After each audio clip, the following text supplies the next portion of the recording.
How long has the gym been open? So FKA has been open. We established it in 2015.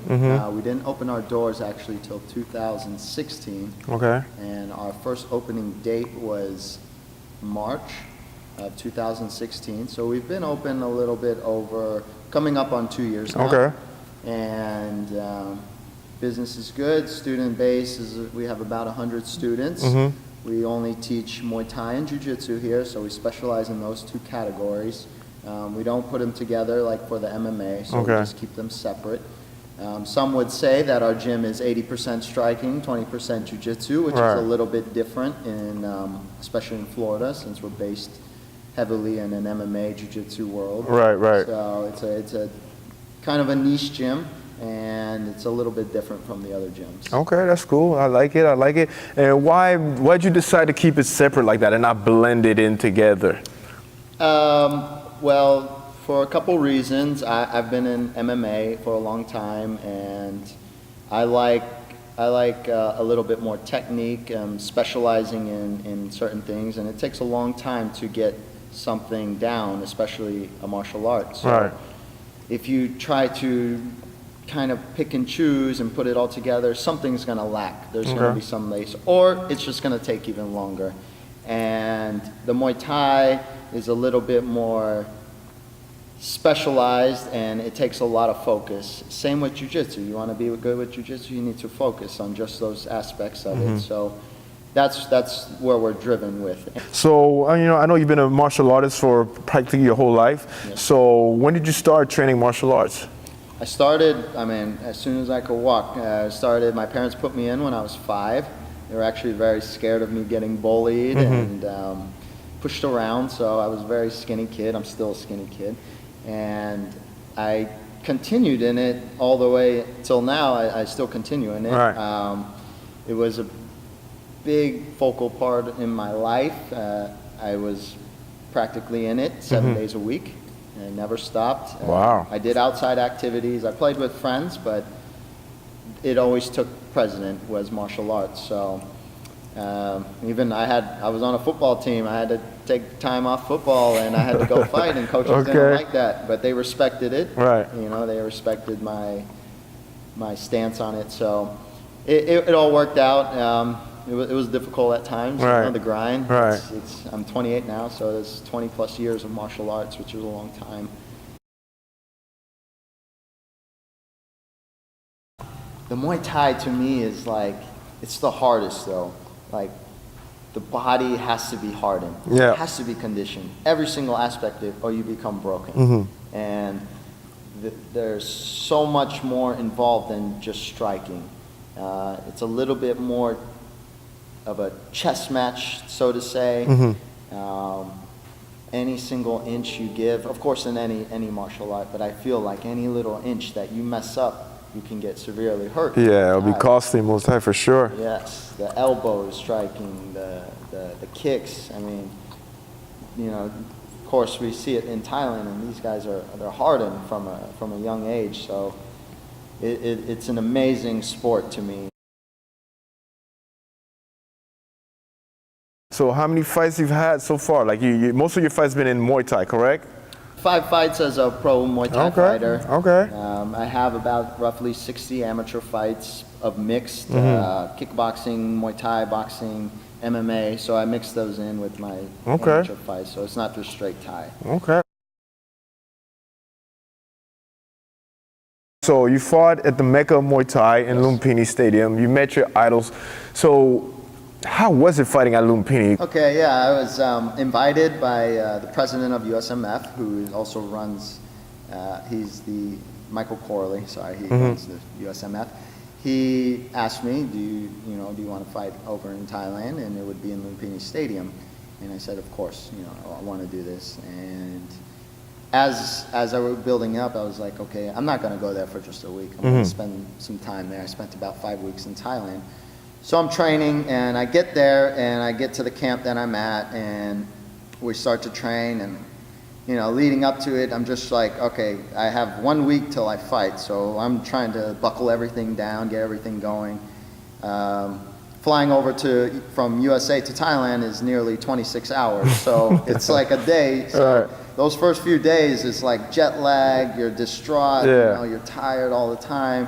The heat, there's a mix, a combo of everything. So I was a little uneasy at first. I was like, man, this is not a typical fight week for me. Right. So I was trying to get accustomed very quickly, and all of a sudden the fight's coming up, and I'm waking up at 5 in the morning because the weigh-ins are at 6 in the morning. So I'm like, okay, I gotta be on point with my weight.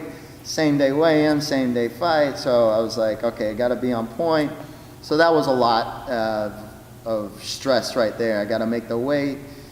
I woke up at 4 just to start cutting even more, and yeah, we get there, and of course, go up to the stadium, and man, just seeing the stadium, it's beautiful. We go inside, and we're just in there. I don't know, I'm just in there with a whole bunch of other Thais and other foreigners getting ready, and I see my name on the board in Thai on that whiteboard, and I'm like, man, this is nuts.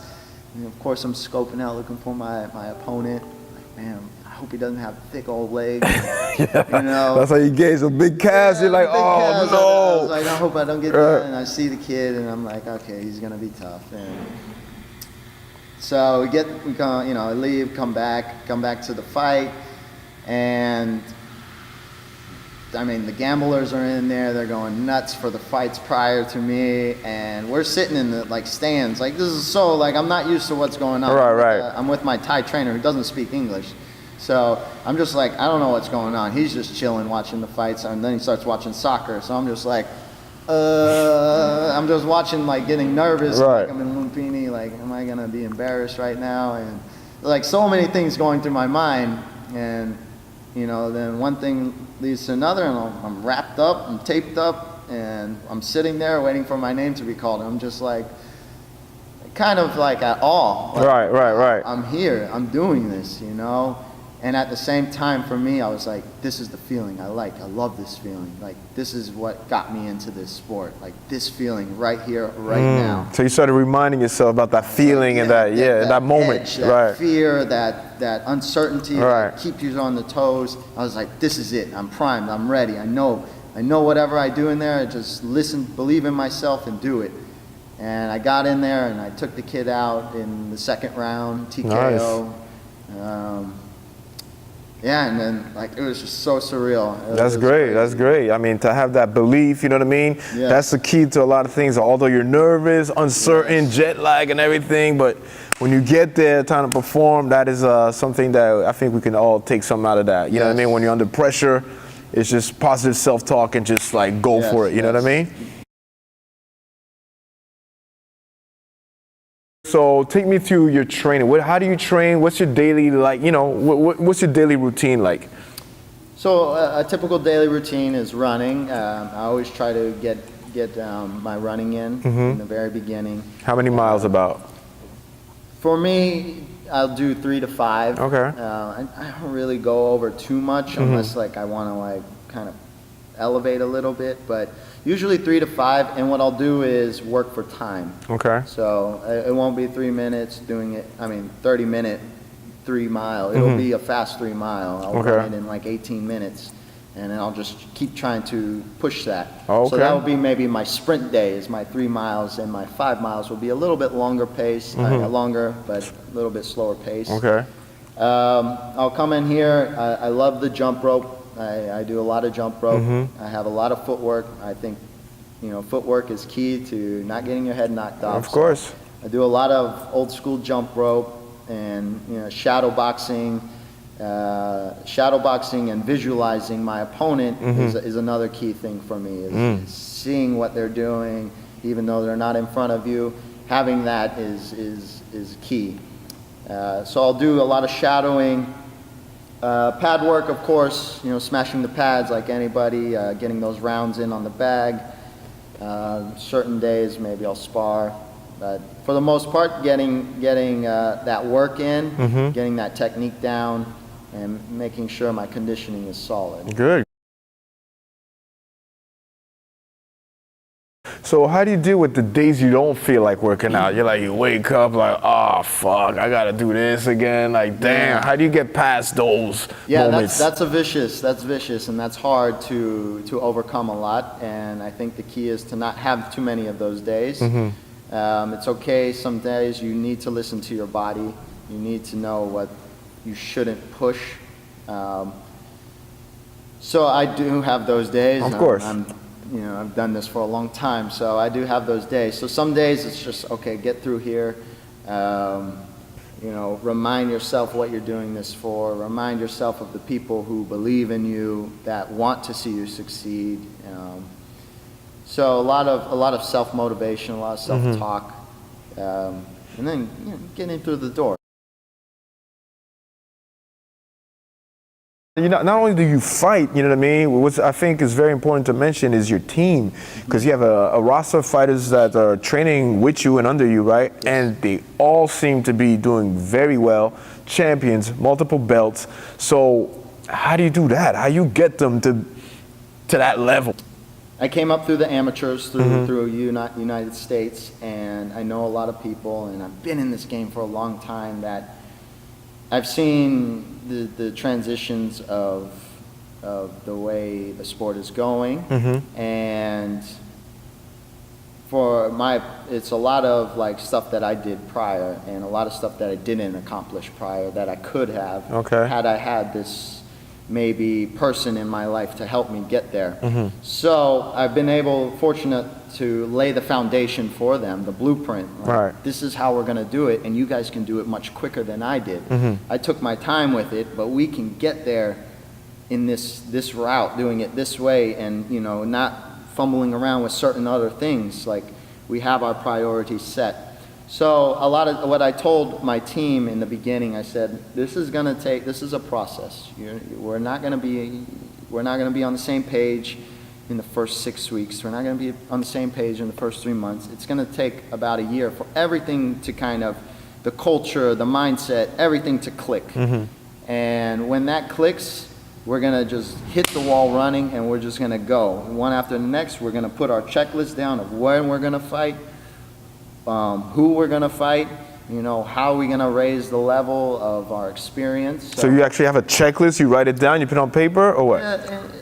Yeah, I put it out there. Okay. And I'm like, okay, you fight at 55. First I have to assess what they want to do with it. I want to be champion, I want to be a pro fighter. Okay, this is the process that you need to go through. So we'll go through these amateur local things where we build up. You build these fights, in the local scene, you're not going to build a name. I mean, you'll build a little name, but to the world, you're nobody. Right, it's just experience at least. Yeah, you're getting those experience, tuning the engine right. Okay, we need a little bit more here, we need a little bit more here. Okay, this is where we're going to make our name. We're going to go to these tournaments, the IKF, the WK, the ISK, the TBA. These are where you guys are going to make your name. This is where you guys need to lay it down and give it your all. Because if you want to be something, you have to fight at these. This is where everybody comes to fight.